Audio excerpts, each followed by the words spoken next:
օրինակ հայոց լեզուն պետական լեզվի մենաշնորհից զրկելը, նաև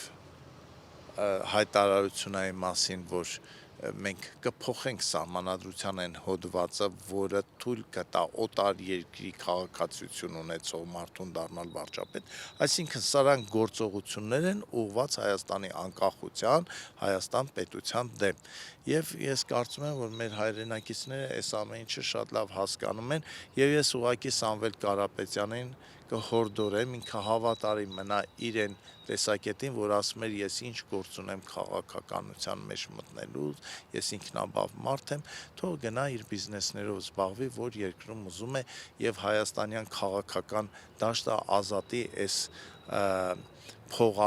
փողային մոլուցքից, որը ցավոք սրտի արդեն իրենց թույլ են տալի մոտենալ հերոսների ծնողներին եւ անգամ շանտաժով պահանջել, որ պետք է իրենց հետ համագործակցեն։